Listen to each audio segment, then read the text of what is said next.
যখন করোনা হয়, এই করোনা চলাকালীন সময়ে তখন সৎসঙ্গে একরকম বন্ধই ছিল বলতে গেলে। সেই সময় এই তরুণ শঙ্কর রায়চৌধুরী মহোদয় তিনি প্রতি সপ্তাহে রাউজান সৎসঙ্গ কেন্দ্রে, তখন কেন্দ্র ছিল রাউজান সৎসঙ্গ কেন্দ্রে, প্রতি শুক্রবারে জমজমাট সৎসঙ্গ করেছেন। এবং তিনি দেখিয়ে দিয়েছেন এই করোনাকালীন সময়েও এত মানুষের সমাগমে সেখানে কোনো রকমের সমস্যার সৃষ্টি হয়নি।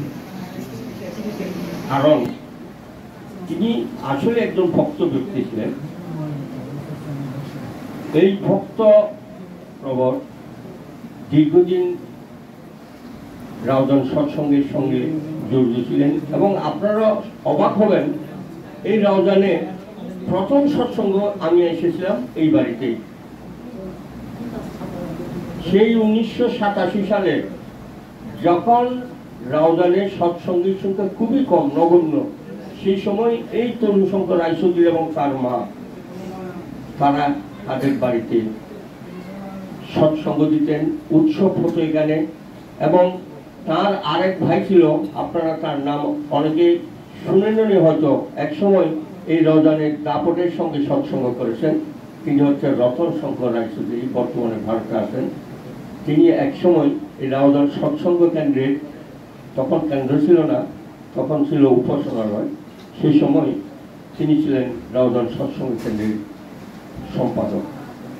এবং সেই সময় তারা যেভাবে রাউজানের আনাচে কানাচে ঠাকুরের কথা বিলিয়েছেন, আজ আমরা তার সুফল পাচ্ছি। আজ আমরা অনেক জায়গায় গেলেই দেখতে পাই যে সৎসঙ্গের পরিমাণ অনেক আছে, কিন্তু সেই সময় সৎসঙ্গে ছিল না। সেই সময় তারা কিন্তু সৎসঙ্গের জন্য কাজ করে গেছে। তার ফলস্বরূপ তারা তাদের জীবনে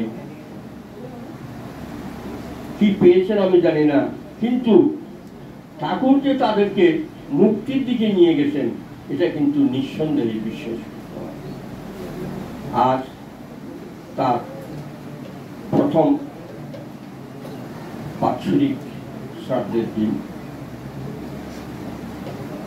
আজকের এই দিনে আমি তার আত্মার শান্তি কামনা করছি এবং তার যে পরিবার যে অপূরণীয় ক্ষতির সম্মুখীন হয়েছেন, সেই ক্ষতি যাতে পোষণ হয়, তারা যাতে শোক ভুলে শান্তির দিকে এগিয়ে যেতে পারেন, শোককে সত্যিতে পরিণত করতে পারেন, এই জন্য পরমপিতার আতুল চরণে প্রার্থনা জানাই।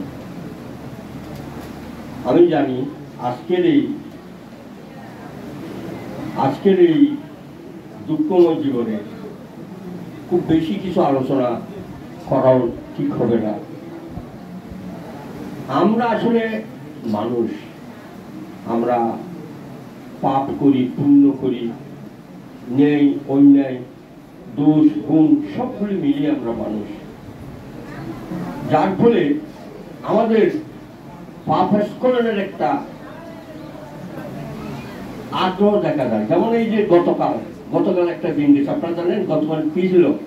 গতকাল ছিল কৃষ্ণের ত্রয়োদশী এবং গতকাল বারুণী স্নান ছিল।